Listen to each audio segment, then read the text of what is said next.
Welcome to Alireza Firouzja, Guess the Opponent. In this video, we're going to see 3 games. All of them feature Alireza Firouzja, but you're not going to know who he is playing until the end of the video.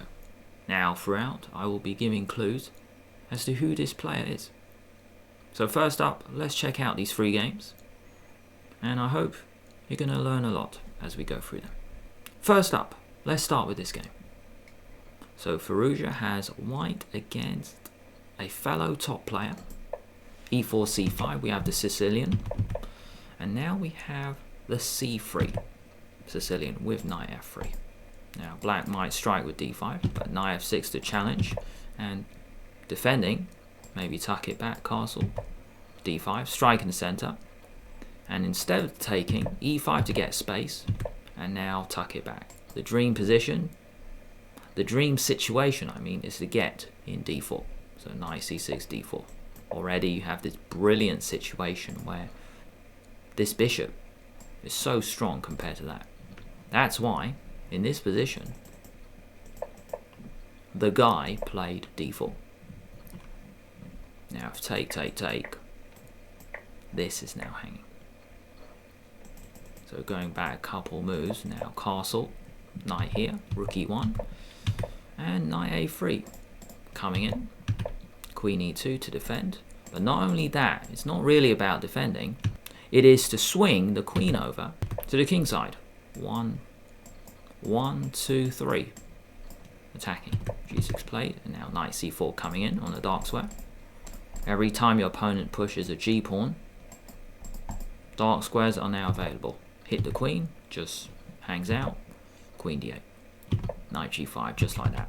I really like this move because queen F4 is threatening knight G5, and the cool thing is, even when the guy plays queen D8, Firouzja still plays knight G5. That's checkmate. If you go rook here, knight H7, gonna find a way in. But after this, bishop takes and game over. By the way, he hasn't just chucked a piece because Firouzja now comes in. I know it's a bullet game, but I'm still gonna show it. Check. That's how fast it is. The guy finishes off a fellow top player in 16 moves. Wherever the king goes, it's going to be mate on F7. That is game number 1. So first clue to who his opponent is. Fellow top player, fellow junior player from Asia. Is he from China? Is he from India? Is he from another Asian country? Next game. This time, Firouzja has black. We have the Italian. The guy could go for knight G5 to fry liver, but not today. And H6. Stopping the knight coming in, and now D6. With this move, you are saying to your opponent, I'm not actually going to get bishop out this way, but I'm going to go G5. It's such a weird move. I would play G6 here.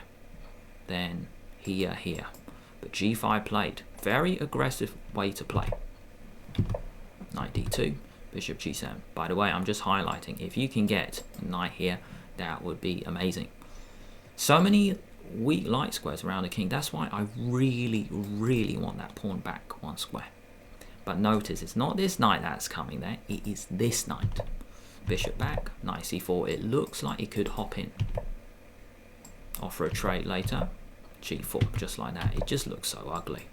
By the way, you can't go here because of take. The knight drops, so that's cool. The knight actually drops back, and now D5. It'd be really cool if that pawn was back there. It just looks so ugly in my opinion, but hey, these are top players going at it. D5, strike in the center, changing the nature completely. Take. E5 is guarded. I want that pawn back here, and knight E4 coming in. So B6 stops it, and now knight G3. Really long journey, by the way. Here, and then back. Now coming in on a light square. Not this one, And just looks like total weakness around the king. Queen up, knight H5. Now, if this bishop goes, then E5 is going to drop. So Firouzja now plays F6. Very ugly move to defend. D4, open up the center. Queen F7, hit the knight. You're not going to come back. One reason you can go for this is after take, the guy has won a pawn. F5, white is winning, but, well, so what? If you're winning, you're still going to keep playing. Queen here, F4, drop the knight back, and using this incredible pressure, his opponent plays this brilliant move, knight d6, can't take, because after take, both are hanging. So that's a brilliant tactical move. So that's another clue. Not only is his opponent Asian, but he's very strong tactically, which suggests he is a young player. With this really cool knight d6 move, queen goes to h5, c4, f3. You attack me. First instinct is, it shouldn't be to move the knight, by the way. If your opponent attacks you, your first instinct should be, how can I play a move that attacks? That creates a greater threat than playing the obvious move, which is knight here. You got to attack the queen first. Got to look out for these in-between moves. Queen there, and now the knight comes in. Still can't take it. Bishop here, knight in, so take, take. Bishop drops back, take, take. Actually, he took that rook, which is incredible, by the way. That's another option, but after this, rook goes back to f8. Yeah, very, very messy. Very messy. And there's a brilliant move here. Knight f2. If king takes, queen h2 wins. You got pressure on g2. And looks like you're going to penetrate on the g2 square. There's going to be a mate threat coming soon. So that's a very dangerous option. Now Firouzja missed that. Rook comes back. And then now g3. Have you ever seen anything like this at the highest level? You're just marching your pawns in front of your own king. And you are down a rook as well. You're down in exchange. g3. Now if you take, f2 wins. So he took the other way, and now take.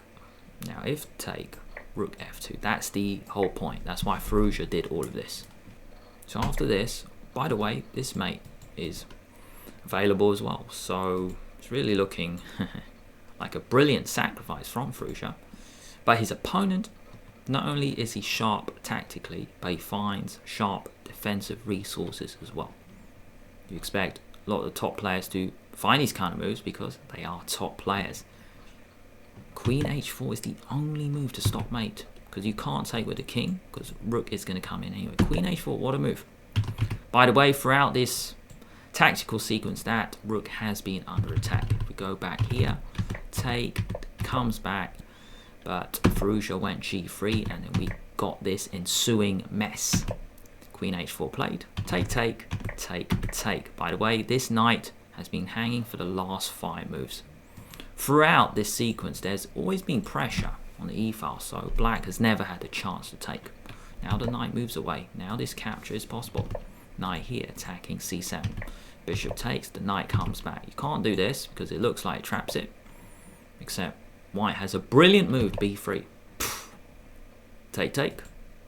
And if you go here, you've got this. No wonder the guy didn't see it. This is too much, mate. There. You actually pick it back up. And the best move is actually this. This drops, something like this, and white is going to be an extra pawn up with the more active rook, cutting off the king as well. So it's a brilliant sequence. Now the guy went knight back, bishop f1. Have you ever seen anything like this? 1, 2, 3, even coming up, where it's such a weird way to box the king in. Rook e4. Why? Because after rook here, knight e2. Why? Because if you go here, now white is taking over. What a weird way to defend. Not only that, you're threatening to capture. Oh, the rook here also defends this pawn and helps guide that pawn home. So rook here, knight e2. So Firouzja now grabs it. Take, take. And what a mess. After all this, knight d4, c5. Count the pawns, that now drops. 5 for white, 4 for black, but that looks really weak. There's a dominant knight in the center. Feels drawish. Let's keep seeing. Let's keep going, I mean. Here, the knight is blockading these pawns. More active knight. Check. Let's keep going. Very active king. I mean, he's got 2 passes, but can't get him moving. Here, rook here. Attacking f2. e6, hey? That's such a fantastic fantasy move, by the way. If you take, there's a brilliant move for white. You want this to work. But the problem is that's in the way, so that is a beautiful move. Picking up the rook. Brilliant. No wonder he played e6. I was just trying to work that out now. So here e6 moves. That's why Firouzja moved the rook out of the way. Now you get these two passed pawns, but they don't look like they're getting anywhere. King is just in time. Rook here. Let's take that one. And it looks like things are just falling. You can take. It's fine. Oh, there's a cheap trick here. Check. Looks like it wins. It wins for black. The rook hangs. That's a beautiful trick. I'm surprised he didn't go for that, but king f6, taking with the rook is cool, and a draw was agreed. What a messy game. Next clue. This guy's from India. One of the youngest Indian players. Rising prodigy, you could say. Now, you might say, well, how old is he? Is he 20? Is he 18? Is he 16? 14? 13? If I give the exact age, then it might be a giveaway. But he's one of the top Indian players. Rising up. He's played in the Magnus Carlsen Invitational, the Chessable Masters. Let's check out the final game. Firouzja has white against this guy. We have a Sicilian, just like in the first game. But we have this version. Shevnikov structure. Attack f7, fair enough. d3, healthy structure. Castle, and with this move you actually give white a chance to attack f7 in a caveman style. Knight g5, forcing castle, and now f4. It's like a Vienna now. I'll take white here any day because white is the one with the pawn break. By the way, f5. If black played a nothing move, f5. Look at this gorgeous structure. Beautiful attacking opportunities, maybe even g4. I wonder if this works. I just want to play some nothing moves. Just want to show you some cool idea. I think it works. Here, here, and then this. Yeah, look at this. 1, 2. Beautiful. So that's what happens if black just plays nothing moves. The attack is too fast. So that's a nice one. Now back to the game. After f4, his opponent is not going to give white everything he wants. Hit the queen, which looks like a really weird move, because if queen here, and then you play a nothing move. Now we go f5. Just so easy to go wrong in this line. With black, if you don't know what you're doing. Shutting out the bishop. So after queen e1, knight there, cool move. Attacking d4. Attacking c2, I mean queen f2, and now he takes. It is vital you don't go f5. Take, bishop out, and now he drops the bishop back. Healthy structure for white, a little backward. That pawn is backward, I mean, but not too bad. And I really like this backward move from the guy because you offer an exchange. If you take, it's quite nice. Here, bishop drops back, take, knight g4. Now, tactics. That's hanging. That's under attack, queen there. Now, tactics fly, threatening mate, so h6. Captures now happen. Both knights are hanging. Take.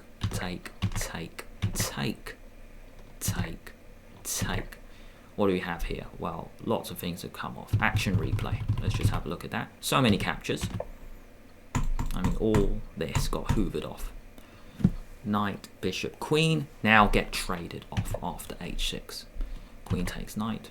Bishop takes knight. Bishop takes bishop. Queen takes bishop. Take. So what do we have here? An equal endgame. But after rook f2 and knight d5, looks like white's a little better. Knight is a bit stronger. I'm only saying that because you can kick it away later. Not right now because that's hanging. a6. Now why did the guy play that? Because then you can move the rook. Because you can't at the moment. b4, undoubling the pawns. I really like that move. Putting pressure. Forcing a decision. Take. And now a really nice move from white. I'm only saying it's nice because it wins a pawn. The guy missed it. If we look at white's pawns, all very healthy. Double pawns here. These two look a little bit weak in this knight endgame. Knight c7, hit the rook. And the important thing is it hits the pawn as well. Now after knight d4, are we getting some play?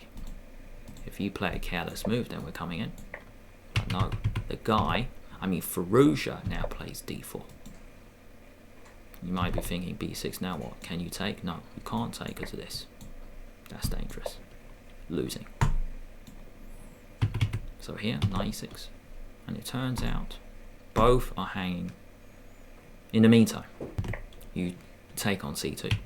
But the problem is a6 drops. So Firouzja has found a tactical sequence, not only to win a pawn, but to create a winning endgame. Take, take, take. By the way, that's defended. Now you come in, you attack this. We have this situation cleared up, 5 versus 4. Attack a pawn, but you just push. All together now, that's under attack. Get the king in, we're good. Knight here, take. There's no way to defend it, I guess. Yeah, you can't do this because of this. How unfortunate. That turns out another pawn is actually weak among the king side. Here, rook b7. You can go check, I think. And then the rook can come round. Nah, you just push, I think. Push, check, help it. Help it up. Knight c7 is good as well. If you don't want to push, you get the king in. We're good. So, here, that pawn drops. Ah, that's why I did it. Okay, now I get it. So here, if take, then looks like you're going to play knight takes. Still got to win. So what happens now? Takes that one. Ah, now I get it. Yeah, because he guards the squares. You're on the back. That's mate now. I see. So here, blunder. Now knight comes back in. The king attacks the knight. King comes up, attack. That's really cool, mate. Really cool, because you can't take now. This move from the guy is not looking great. Now he takes. 5 against 1. 4 pawns down, mate. And also, you could pick up a 5th. You could go here. It goes h3. Defend. A check. Doesn't matter. You're 4 pawns up, mate. Why didn't he go check? Pick that one up anyway. Check. Picks up the knight. So really cool finish. Yeah, can't go back here because we got the mate. And it's lost anyway. You can push that. Game over. Brilliant, man. Absolutely crushing victory. And it all started. It was a pretty cool opening. Knight here, f4 like a Vienna. You get your f pawn in. It's really good practically to move your f pawn once all your pieces out. You don't play f4 on move 2, like let's say in the King's Gambit. You do it once you've got your pieces in the game. So have your guesses ready. Top player from Asia. He's from India. He's one of the prodigies. So have a guess ready. If you guys are familiar with the Indian prodigies of the chess world, you might have come up with one in mind. Who do you think it is? Here we go. It turns out in all 3 games, Firouzja was playing Pragananda. Game 1, it was a bullet open in December 2020. In Game 2, it was the Asian Continental in June 2019. And in Game 3, it was a title Tuesday back in June 2020.